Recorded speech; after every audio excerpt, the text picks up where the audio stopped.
Real quick though, let's talk about our resumes, do's and don'ts. The main one that cracks me up is, why are y'all putting your address on the resume?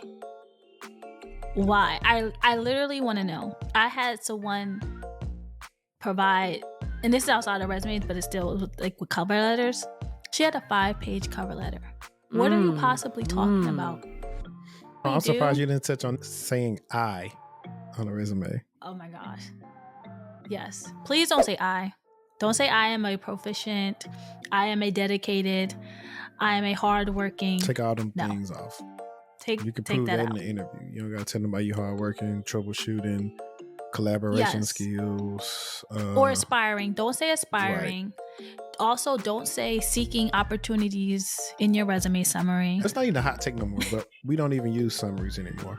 If you got a lot of experience, I'll give you a career highlights where we can talk about highlights relative to the role or roles you apply to, but summaries are like a waste of time for people who have a lot of experience. Are you interested in starting your career in the cloud? Well, if that's you, then I got something for you.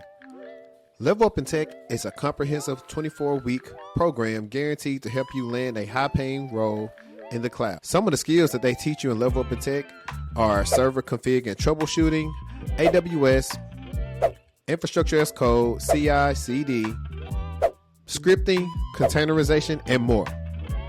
Level Up in Tech has helped over 800 people start their career in the cloud. So, if you're interested in the program, click the link in my bio, click under Tech Resources, and click on Start Your Cloud Career. So I was watching some of your other interviews, and since you was talking about being a writer, and you thought I think you still got time to be a writer. I don't want to say you're not going to be a writer. So what I want to ask you is, what is your favorite book? Honestly, I don't know. Because when I was younger, I liked this book called A Lost Boy. And it was about a little kid looking to find his father on his music journey. He knew that his dad was a jazz musician, and he was in an orphanage, and he just saw this flyer. That's all he had in his suitcase from home to home that he was going to.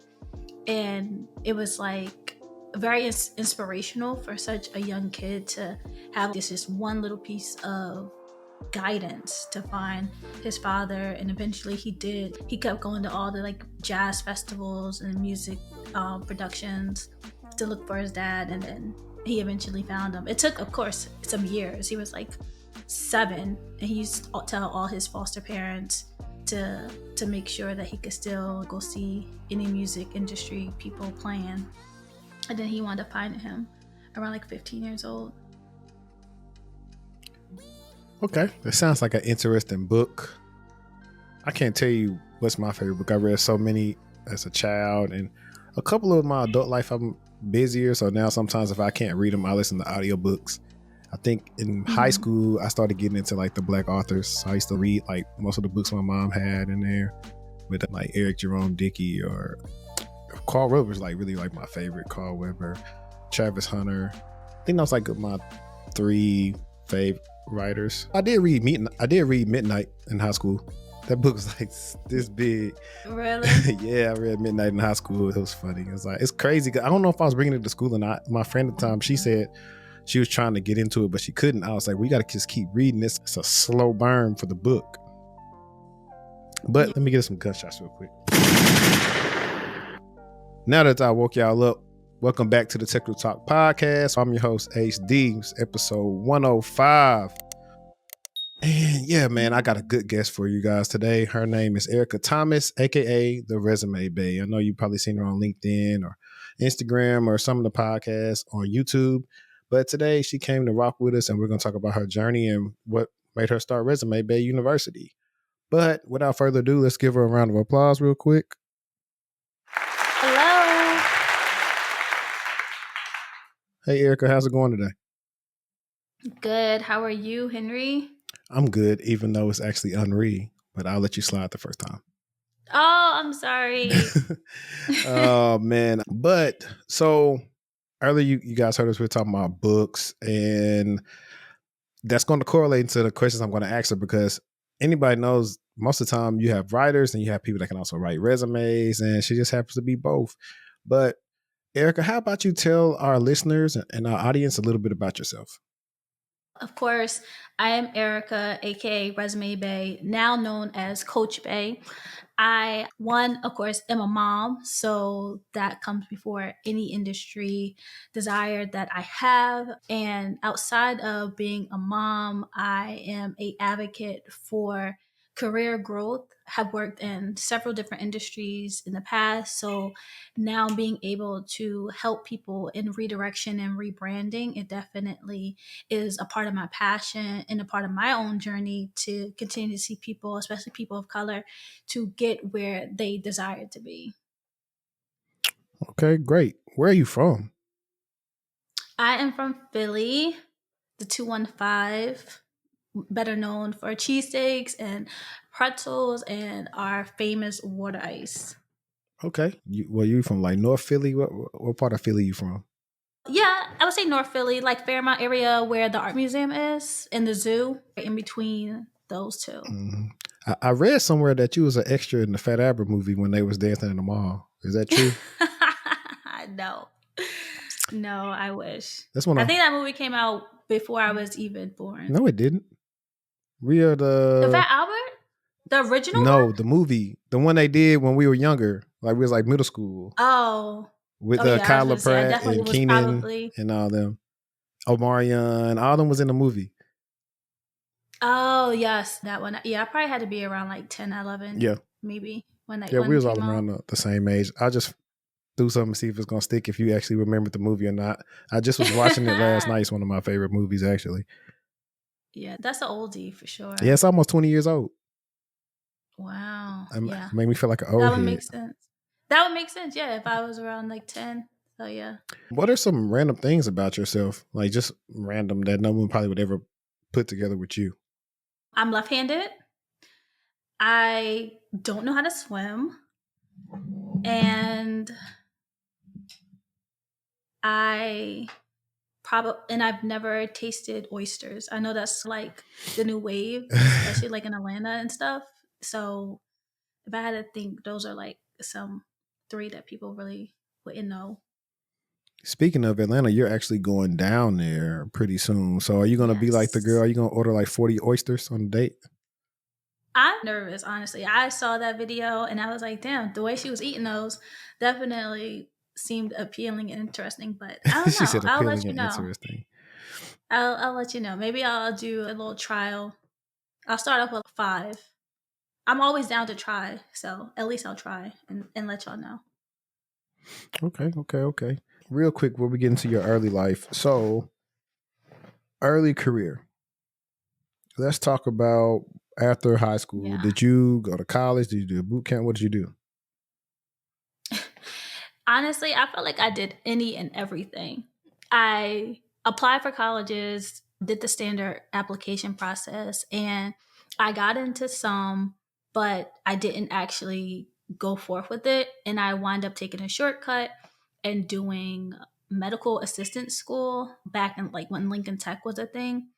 I did complete that, graduated from that, and worked in that field for a little while. And that was around between, I want to say 19 to like 21, 22.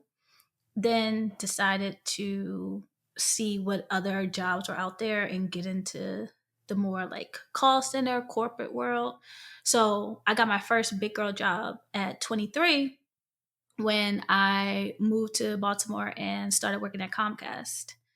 So that was like the start of my corporate career, being Okay. in the call center and environment of what do I want to do with myself.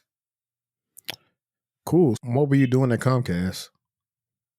I started out as typical tech support, fixing cable boxes, sending out technicians, making appointments, helping people with their bills. What else did I do? I feel like I've done everything.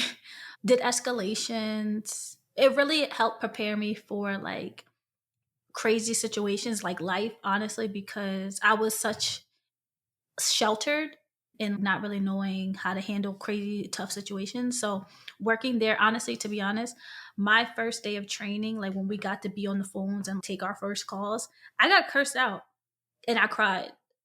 Like after the call was over, I literally went in the hallway and I cried to my supervisor, like, what the heck is going on? That's not me. And I'm like, it's not my fault. Like that their cable is not Ooh, working and perfect. your bill is high. So once I jump started in that industry, I was like, okay, what's up? What else is out there for me?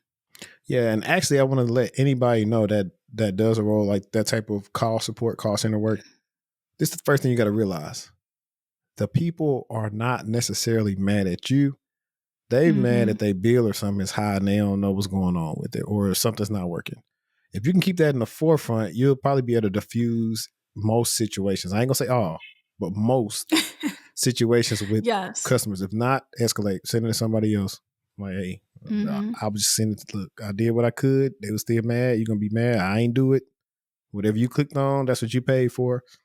So I've been through that. I believe there's always the misconception of people doing those type of jobs or people looking down on them and not realizing how much they help the business. Listen, y'all talk down so much on help desk or call centers that they outsource to the people that don't even speak English anymore. So you really be pissed off more now because you don't understand what people talking about. They don't understand what you're saying.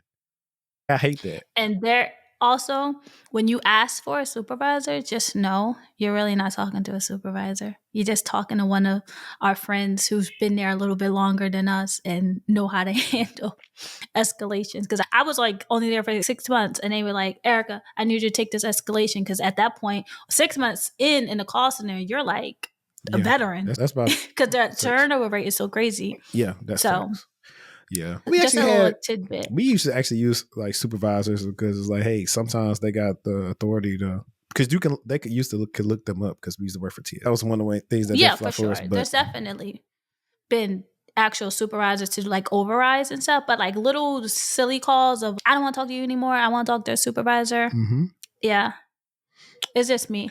I just switch up my voice a little bit, especially if I couldn't find anybody. Oh yeah, you're gonna go on mute for about 30 seconds, and I'm gonna come back and say, "Oh my goodness, I am so sorry about the issues that you're having. How can I help you?"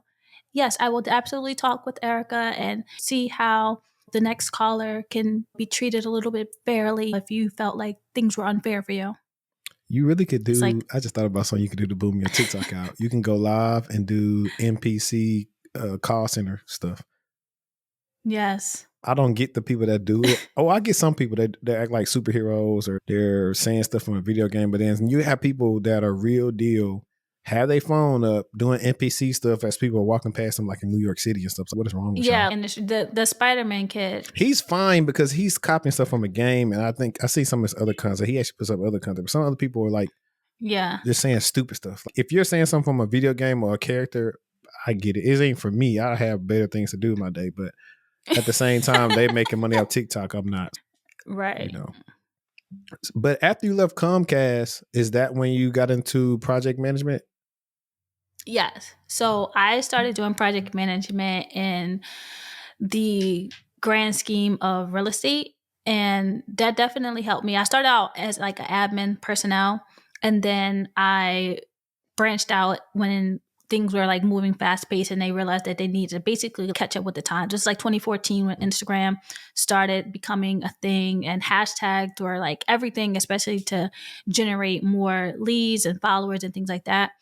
So by me knowing what I needed to do, because I was of age and I was like a part of the industry of social media, it was like, yeah, let's get this going. So I started doing that as like a junior project manager, helping them with their new location and their setup and redesign and rebrand. So that definitely was like, okay, how can I do this in other industries? So after that, then I branched off into logistics. That reminds me, what commercial is that when they talk about it's logistics? I forgot, what is it? I don't know, but that's what it reminded me of. How was that transition going from the real estate industry into logistics? What was that like? It was definitely a change. Once you're, especially in project management, when you're pigeonholed into an industry, they don't see you as being very multi-factorial for them, because they're just thinking you're only good in this one industry. But logistics and real estate can flow with each other, especially in regards to like transportation, contracts, communication, time zones. So when you think outside the box, it's easier to let them see your transferable skills. But the easiest way for me is that I had to suck up the fact that I needed to do contract work. So that was my only way in. It was like, okay, we'll give you a chance if you understand like you could only be on this for 6 months. Got it. So now let's get into, I've seen this on some of your previous podcast episodes you've been on. And I guess I want to ask you is like, how do you go from doing logistics for, I think, UPS, right? Mm-hmm. UPS and NFI. And NFI, and now you jump from there and then you got into a main company. How did that happen? Honestly, it happened by accident. And one of the recruiters reached out to me. If you're familiar with Randstad, they have a partnership with them.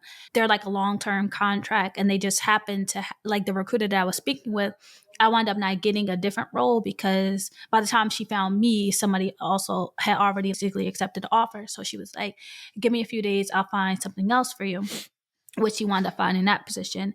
And so it definitely happened by accident. But when the job was very much real, the big tech company it's like, oh my gosh, like I hit my mark.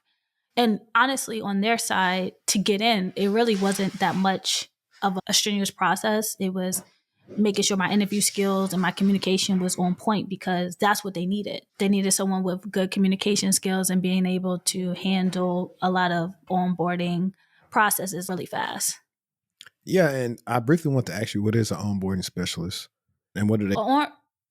An onboarding specialist is someone who is in charge of all the new hires that are coming in during that segment of the hiring season. And you're responsible from, it can be anything, like sending out equipment, doing I-9s, making sure that they signed all the documents for background checks, fingerprints if needed, getting them set up with the employee logins. So it's like a wide range of things, but you have to basically make sure like their personal checklist is up to date. And let's say like drug screening needs to be done usually within 72 hours. So if they're already reaching 60 hours and they haven't scheduled an appointment, you got to call them or email them and say, hey, did you set up your appointment? Things like that. Because their process will get obviously delayed if they don't get that stuff done. And the brief time you did that, how was that role? It was fun. It was definitely fun. I think for me, I did the EMEA region, which is the South America and East Asia region. Mm-hmm. So to know how big this company actually is and like how many people that they're constantly hiring in the industries that I was responsible for onboarding was definitely like, wow. Yeah. And so did that contract come to an end, or they just had an abrupt stop, or they did layoffs? What happened with the role? It's literally a little bit of both. Every person got affected in some way. For me, the easiest way for me to summarize it is a last one in, first one out, because of the freezes and because the bigger portion was ready to do these layoffs, these hiring freezes.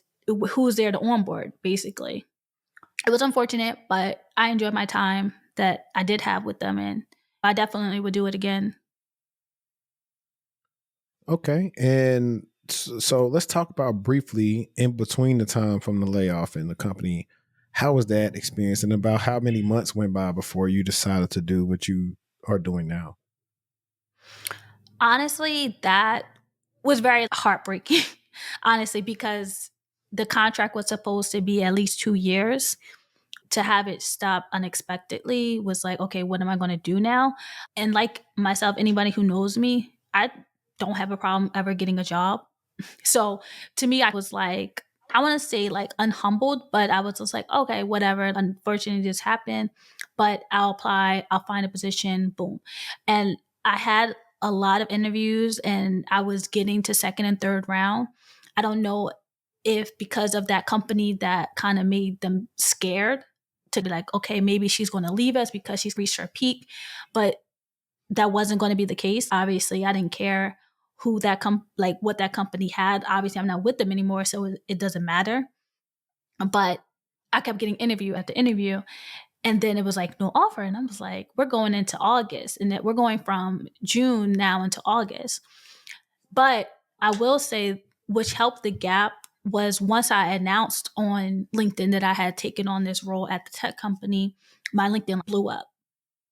I went from, I want to say, maybe 150 followers or connections at the time. I don't even know if followers really was a thing yet, but like on my side, because I wasn't in creator mode, but I was just saying 150 connections to 1,000 within 2 days. So people were like DMing me, messaging me under my picture, posting saying, what did your resume look like? How did you get in? Can you help me get in? Things like that. So I had things to occupy my time and help them. And I was like, and the feedback that I was getting was like, okay, wow, can you do this? Can you like help my resume? Can you fix it? And I was like, okay. And I was just doing it just because I wasn't even thinking about actually making it like a long-term thing. And then by August, I was like, when I wasn't getting like any offers, I was like, let's see how often can we, like, how far can we take this resume business? And one of my first clients, she made a TikTok, which I actually didn't even know till 6 months later, because she just made this TikTok. I didn't ask her to do or anything, which got reposted. And then someone else had wound up sending it to me. And one of my friends had sent it to me. They had no idea. They thought I already seen it. And they sent it to me. And I was like, oh my gosh. I was like, why didn't you tell me you made this TikTok? And it wound up blowing up and getting like thousands of likes and views. And she was like, you really need to like tap into this. So I just started speaking more about it, doing a little bit more lives. And then next thing you know, I was like, okay, let's venture off. And at that time, it was just Erika's resume workshop. It really wasn't anything serious. It was just like a little side gig. But I kept getting more positive feedback and thank yous. And okay, this really makes sense, because I was like breaking it down. Instead of me just saying your resume needs this, it was like I was like physically like printing out the resume off my printer, circling, making notes, and I would like scan it back to them so they could see it. And they were like, oh, this makes sense. This makes sense why in my interviews I say one thing, but my resume says something else, and I'm getting this like clashing, or why I'm not getting offers. Yeah, that's a lot. That's a lot. I know for me, it wasn't as similar. I just decided to do it because I had always been helping people. And two, I started thinking it was 2020 when I started doing like everything from this to the company and everything. I was like, my first child was on the way. So I was like, okay, what am I going to do to just try to add some more stuff in my life? Because now I got to, I don't want to look at like my child as an expense, but we know kids can be pricey. Expensive. Yeah. So I was like, something. When it's just you, like when it's just me, it doesn't matter. I'm good. I can eat some noodles or whatever I got to do. But you got kids. Survivor mode. You want them to be taken care of and given the best that you can give them. So that's kind of how I started. And before I charged for anything, I helped a lot of people just for free and just said, hey, just give me recommendations after I do this. And that's how it was. I remember I was looking through my photos, and I might put it right here. I don't know. But I was looking at what I used to charge for resumes, because I think— oh my gosh, don't even go backwards. The thing is, though, I think a lot of people appreciated that, because like pretty much outside of my professional career being in IT and cyber, I didn't have any type of notoriety for doing resumes. So it's like a lot of times people will translate, oh, well, I'm already doing this in my career, so I'm finna charge you X amount for your resume. And sometimes that don't translate over well. Whereas at least you can build it up and just start people. The more and more people you help, you then say, hey, I've helped people on average get X amount of increase. So if you get this resume, at least you're going to interview for roles that may be paying you double than what you already get paid now. Exactly. You'll definitely make that back. Yeah. And so once they start— and that's why— no, go ahead. For me, I definitely have switched. Instead of just saying my services cost this amount, you're investing in this service. And once people realize it's more of an investment versus just a price that they think that I just pulled out of thin air, they appreciate it more, because they're getting so much more to the overall package. Yeah, definitely. And that's also why from the jump, I always charge for consultations. It was a way of me knowing, hey, if I do this for free, they're not going to respect my time or theirs. But if they pay, I don't care if it's $15. I think my thing started off like $30 or whatever. But they were ready. They spent money, and so they showed up. Because you'll see a lot of And that's honestly, go ahead. I'm still in between that because Charge. I've charged for consultations. I've paid people for consultations. And then I've also had people who have a grand following and they have free consultations. So then I switched to free consultations because I'm like, for me, I felt like I'm already going to charge you for the service anyway. And if you decide to take it a step further to get the service, then at least you're not feeling like double charged or have to do the math of, okay, I paid for the consultation. And if they do decide to move forward on that call and say, okay, send me the invoice for the like the resume services, for me, I felt I would just minimize my time. So instead of me doing a 30-minute consultation for $50, now I'm just going to do a 15-minute free consultation. And if it goes over, okay, cool. Then I know that you're really serious and you're definitely like on go to buy my services. But if I charge you for the 30 minutes, then you're like, okay, I'll think about it. Now you already just paid, whether it was yesterday or a week ago, whenever you booked the appointment. Now you decide to move forward and you're like, you feel like, dang, I got to pay again. So I try to see it from both sides because I don't mind I'm getting out free content anyway from Instagram, TikTok. So that's the thing for me. Going on live. If I wasn't as much content as I have out here for free, if that wasn't the case, then I probably would do that. But they got so much free content for me. My ebook is for free. My webinar is free. So it's like when you're calling me, it's a little bit more personal. And for example, during the daytime, I work in the evening. So if I'm doing something with you before work, then that's taken away from me being in there with the kids or doing something. So it's one of those things that I look at as far as like the time aspect of it. And people value it because like, okay, think about it. We know people, when I went up on my prices, I went and Googled what are average career coaches charging. And I put it in the email so people could see you've been getting a grand deal this whole time. There are people that charge $100, $200, $300 just for an hour and a half of their time. So I don't feel like that because sometimes the people with the big followings, they're doing so, but they on the back end, their services may be much higher. So it can make sense for them to give away for free if they know that what they charge is going to be $1,000, $1,500. Then hey, cool, that works for them. But for me, and I do this too because everybody doesn't really they don't need the coaching part. Some of them don't have enough skills yet, so I don't like to waste my time or theirs like that. Right. But so what all do you offer at Resume Bae? What all do you offer outside of just resumes? We, as officially in September, I have transitioned into Coach Bae University. I know that my shirt still says Resume Bae. I need to get some more logo printed up, but we are officially Coach Bae University, and I offer 3 tiers, which is a 30-day, 60-day, or 90-day course of hands-on resume, LinkedIn, interview prep, job search, job tracking, and 4 coaching sessions. So with that, let me actually just take a step back. So with Coach Bae University, ideally it is for people who are mid-level employees, for people who are working in their career for at least 5-7 years at minimum, right? These are people who feel very stagnant, haven't had a promotion, been probably doing your job, their job, everybody's job for the one person's pay, right? And doesn't feel or can't figure out why there's no growth, why opportunities aren't coming to them. So I specialize in basically rebranding outside of the resume. If you follow me on social media, all of my headlines say you are more than your resume, which is true. So with that, with my packages, the 30-day is more so for people who, let's say they're not ready to leave their company, but there's a position at their company that they want to apply for. Maybe it has come to them or they're really willing to take that risk and say, hey, I want to apply for this job. Can you help me? I haven't interviewed 2-3 years.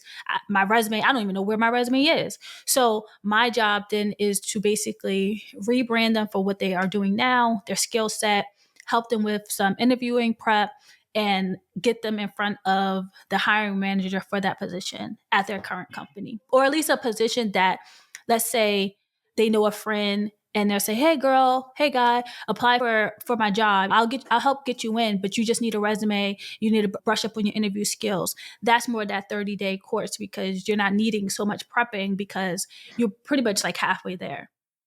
The 60-day, which is my most popular course, is for people that really need a little bit more, like a little handholding. Let's say they're still trying to figure out, they know what they want to do, but they need more than just one interview prep, or they need some more job opportunities presented to them. So that's more of the 60-day course. Take their time a little bit and be able to say, okay, I just needed a couple sessions to practice my interview skills, look at my resume, understand my resume, things like that.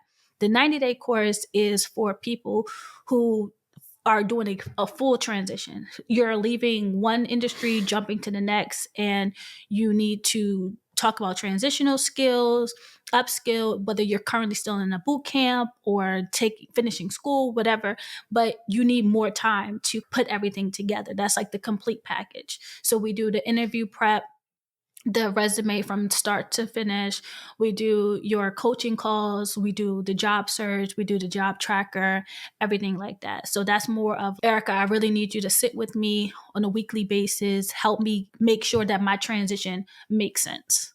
Okay, cool. Yeah, because I was going to ask you who is your ideal client, but you laid out your ideal client for all 3 tiers. I typically use Loom to record a bunch of videos that I know that they're going to need help with. And actually, I have something on my whiteboard over there that I need to do a Loom video on once I get to my work desk, and pretty much talk to them about and help them with. Do you help your clients identify what roles may best fit their skill set? Absolutely. My biggest thing now, which I feel like has definitely helped me stand out from other coaches and resume writers, but I haven't heard many people talk about, is skills. A lot of times people focus on just job titles and say they just, especially project management or customer success manager, those easy transitions. But it's okay, but what about it? What makes you a project manager? What skills are you bringing to the table? Do you know how to do budget analysis? Do you know how to talk to stakeholders? Do you know how to build a roadmap? Do you know how to build a scope and things like that?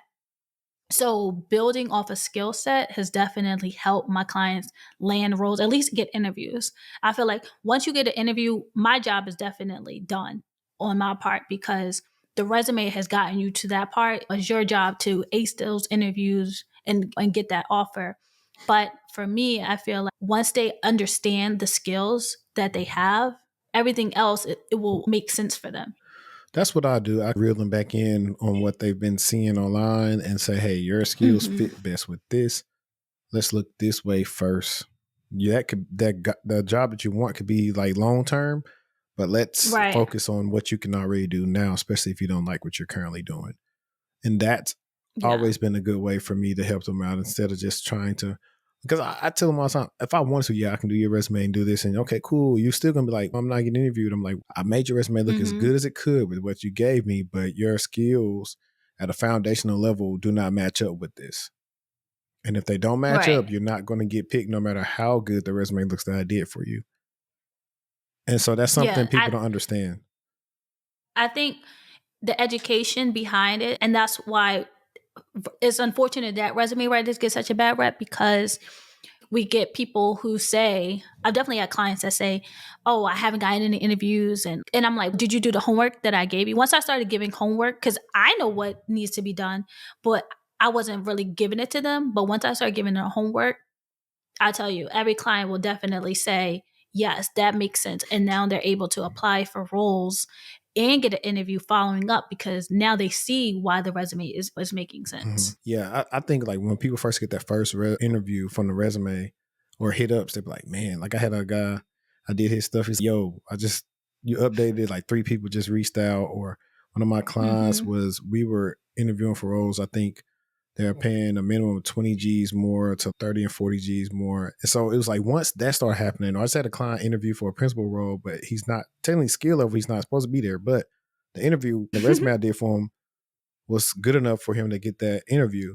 And I tell people all the time, y'all looking for the big splash. Y'all looking for the Steph Curry 3. But the small wins of you just getting the interview when you previously were not getting interviews is what you need to build off of. And exactly. So how do you deal with the clients that don't do their homework, right? You reach out to them. Like for me, my thing is, it's not because of how I got all these different things going on. It's the reason why I use Loom so much. So it's not set up like, hey, we're going to meet these times. It's, we're going to meet here, but you had the Calendly link to where anytime you want to meet, we can meet, or I could call you, whatever. We can meet whenever. However, sometimes there are the ones that I pretty much know who's going to be successful right away. The ones who was really pressing me, they're saying, hey, I did this. I talked to this person. This is what I'm doing.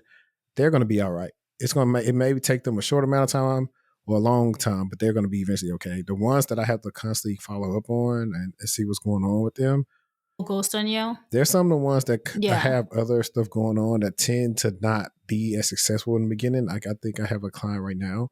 And I think it's just a lot when people are really working on those pivots, trying to go into something a little bit more technical or not technical, and they're not hearing anything back. I have a client, she was saying, I don't know how much of I cut that she watches, but she was saying that a lot of stuff like the applying and everything was making her anxious. And I was just trying to work with her, say, we can't do 5 to 10 a week. Let's do 1 to 3, or let's just try to apply to what we apply to once we see what something that aligns with us and just apply. The worst thing they could do is say no. I'm really big on the job search of the networking of, hey, conferences, whether it's virtual or in person. I prefer in person. It's just a little bit better. You got to open yourself up. It's been harder and harder to get jobs now. So having that good network really helps you out now. Yes, I'm definitely an advocate for network. But to answer the question about the homework, I make them accountable for everything. As long as I'm doing my part. Now, if I was to forget a segment or forget a week or whatever, of course, that's definitely on me. But for the times where I know I'm on it, especially when my things are on automation and I do the weekly check-ins, I'm like, hey, the more aggressive that you are with your homework, the better results you're going to get. I can't go hard for you if you're not going hard for yourself. That's what I've been, my little tagline at the end of my post on LinkedIn, because it does make sense. Why am I going so hard for you? Because then at the end of the day, you're going to be like, I spent $2,000 over a course of 2 months, and you're going to feel like I pretty much ripped you off when I didn't, because you didn't do the homework. But when you do the homework, you're going to see the results and you're like, oh, wow. Like when you get the results that you want, money would never usually be an objective, because you see the value coming back to you.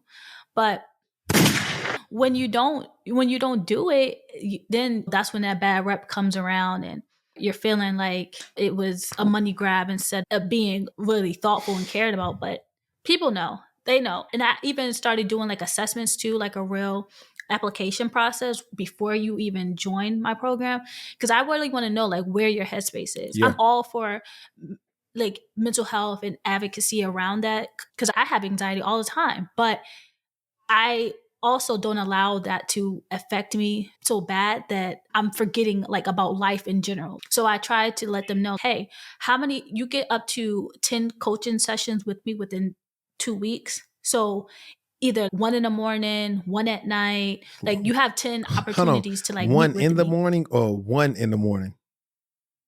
No, 1 session in the morning. Okay, I'm about to and say. 1 session.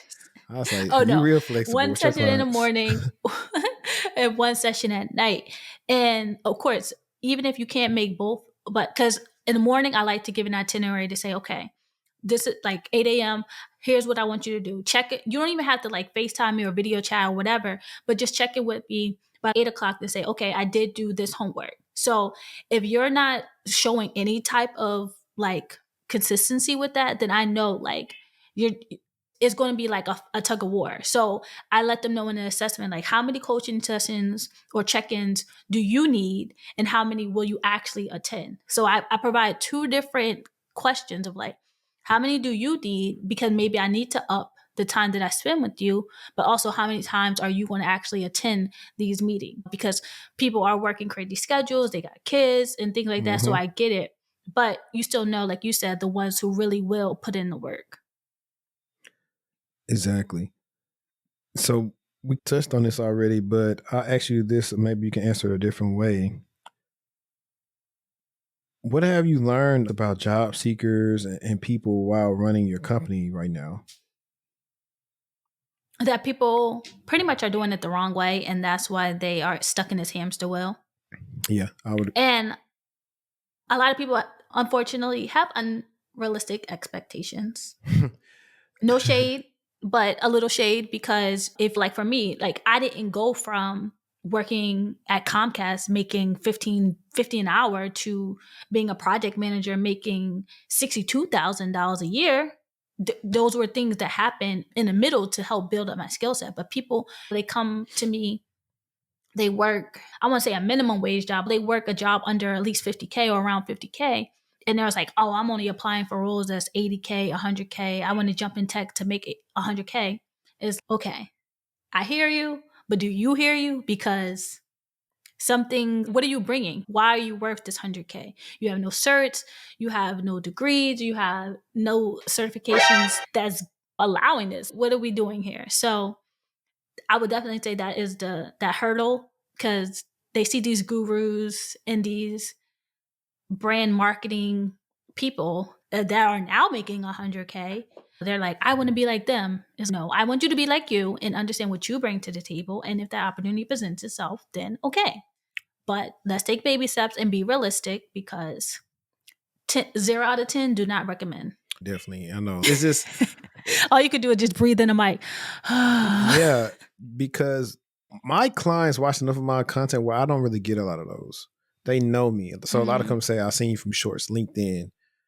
Right. I don't have a lot of people that come to me with those unrealistic expectations because they know me. And I like, listen, hey, I'll just be honest with you. Now you go to somebody else that a lot of you and take your money, but I'm just going to tell you, you don't have the skill set for what you're trying to do yet. I've told people that. And sometimes you got to be honest with them. That truth does hurt. Yeah, it's fine. I say, hey, you need to work on this and this. A lot of people say, oh, I want to get on Blue Team. I want to be a SOC analyst. All right, here, answer these questions that I got on my page for SOC analysts. Let's see how good you do.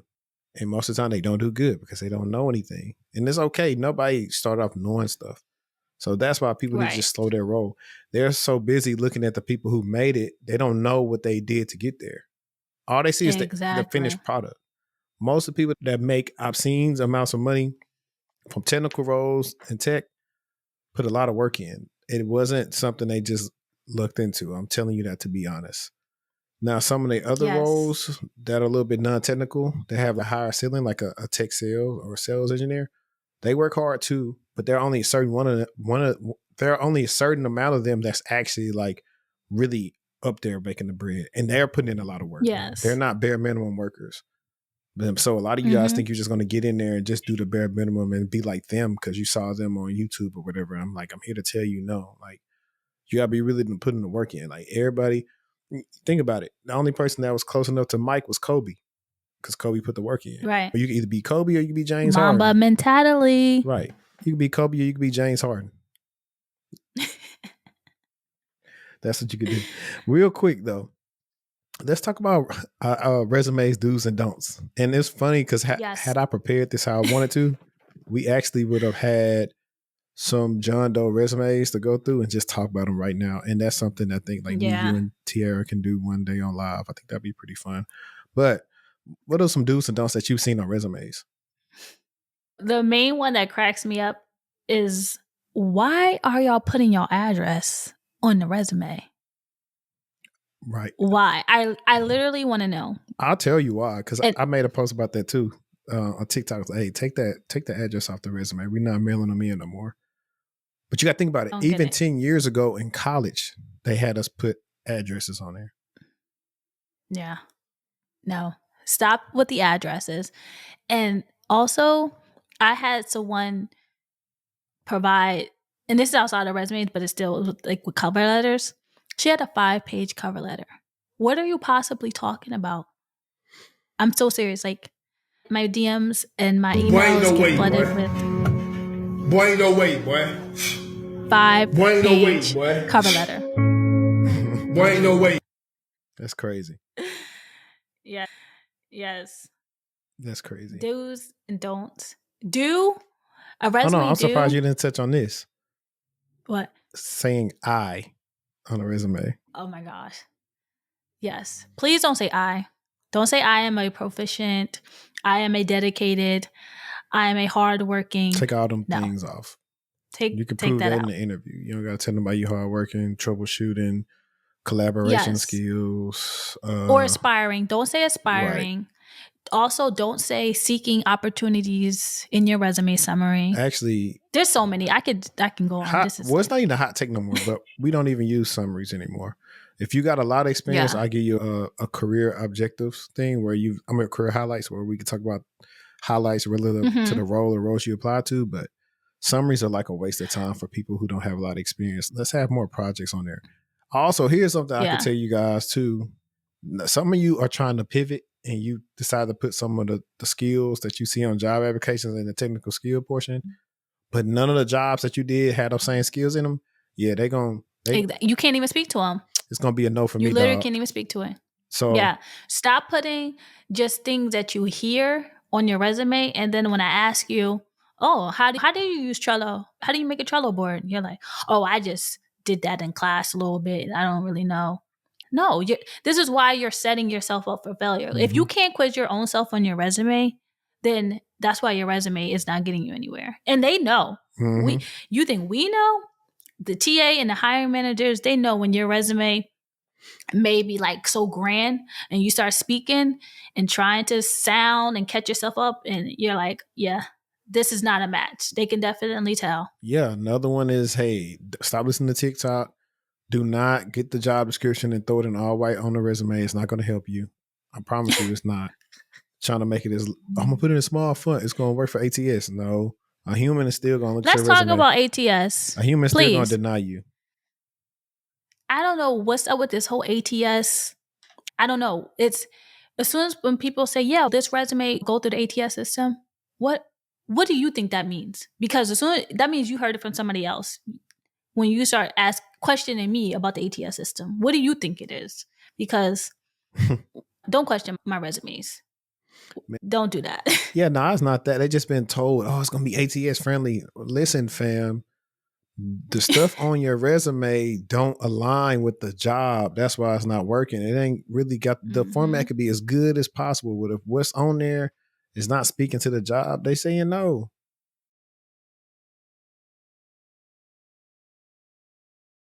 It happens to everybody. It's okay. You're not going to strike out every time. You're not. Also, y'all need to stop having super long bullet points in the thing and just get to the point. Use action verbs to start the sentences. Also, have more projects if you don't have the experience. It's a lot of different things people do. Like she said, don't just throw skills up there that you can't talk about, because when I ask you about them, you don't know. I remember I had a girl one time, I don't know how she ended up getting a free consultation out of me. I don't know how, if my Calendly link was broken. This 3 years ago. And she knew how to use a sim. I said, do you even know what this is? No, I don't know what it is. I was like, so why you got on your resume if you don't know what it is? Like, her whole resume was fabricated. I had really got pissed off, like quit. I was hot. I was like, one, you got me for a free session. Two, you came on this call with some bull. Or as Coach Prime say, some bull jump. Yeah. Like, people just need to understand the realities. What's for them will be for them, and what's not is not. So I agree. That's my piece. Okay. So, do you have any networking tips for the listeners? Yes. Don't be afraid to network. That's the biggest thing. And this is for anyone who's currently in a boot camp, some type of cohort of such. Stop just connecting with the people in your group and start connecting with people that are already doing what you want to do. Those people that you are basically like your classmates or team members or whoever, all are in the same situation. They're not going to be able to be only but so much beneficial than you. Not to say that they can't help, but if you are only connecting with people in your group or people that's only in your program, then when it comes to finding jobs, you don't think they're going to start gatekeeping. They're not going to, you guys are all going to be in competition. Start connecting with people who are already doing the job that you want to do. For me, I know that I want to take CBU to the next level, right? So I'm going to start connecting with people who already have been doing resumes 5, 10 plus years and already have a name for themselves as represent. I'm not going to just network with entry level people that's like on my same space. That's not going to get me to my long-term goal. So start thinking outside the box and don't put so much pressure on saying hello. That's literally all it takes. Asking a simple question. And you don't just have to network with gurus or people who have so much more knowledge. It's just connecting with people that can help guide you. And just, if you want to work at Cisco, that means connect with someone who's maybe been there 2 years, or find someone that's been there 10 years and get their point of view on how they got in, things like that. Don't just message the recruiter. Start thinking outside the box of how to get ahead in your industry, because cold applying is pretty much a thing of the past, honestly. If you're still cold applying and hoping for the best, sorry, not sorry, that's only going to get you but so far, especially when you want to get more advanced roles. People, especially people of color, we like to bring our people with us. So if you start finding people that's doing a thing, they're definitely going to bring you on board. So that definitely is my advice for networking. Cool. So before we come to a close, guys, and we probably will do a part 2. Like I said, we'll probably do a live part 2. And I'll give you a chance to send y'all resumes in and we'll have some fun. But before we get out of here, do you have anything that you want to leave the listeners with? I would say take your time if you can. If you are still employed, take that time to really focus on what you want to do. Whether you hate your job or not, having a job right now is a blessing. Whether you feel like your manager hates you or you hate your manager or whatever the case may be, having a job right now is the best thing in this time, right? So if you know that you want to leave, that it's time for you to pivot and do bigger things, use that company for their educational resources, networking resources, whatever you can get until you can leave. That's definitely my advice, because once you're unemployed and when you have no other option but to go hard, your frustration will show, your anger will show, your anxiety is going to shoot through the damn roof. You're going to feel like no one is here to help you. And especially when you're looking for like a resume writer, career coach, you're going to feel like they only want your money. You're going to get very defensive. So definitely take your time. Enjoy your job while you can, and use that time, use that company to get ahead. Yeah, I definitely agree with all that. It's, hey, like I said, also just keep your head on the swivel and don't just put your trust so much in the company, because at the end of the day, it's business for them. Ones and zeros. They want to make sure they're profitable. And we know one of the most expensive things businesses have to account for is payroll. So they're going to try to lower that amount and stay as efficient as possible anytime they can. And I just got to be honest with you right there. But if you enjoyed this episode, please leave us a comment below, or if there's some things that you guys want us to cover next time, leave us a comment. If you're on Apple Podcasts, Spotify, or Google Podcasts, please leave us a comment, leave us a review. It really helps the podcast out with the downloads. Also, before we get out of here, Erika, how can they stay connected with you? You guys can follow me on TikTok at Resume Bae, IG at Resume Bae Uni, and LinkedIn under Erika Thomas. Erika with a K. Yeah, I should have told y'all that in the beginning. It's Erika with a K. And y'all already know how y'all can stay in contact with me. Also, check out the footnotes. Check out the links in the description of this episode, especially if you want to keep your information safe and make sure no data brokers have gotten your information on the dark web. Check out my link that will be pinned in the comment to Aura. You get a free 14-day trial, and you can protect you and your whole family from all this identity stuff that you see with all these breaches, and you just want to be safe. But until next time, let's stay textual. HD, and we out. Bye.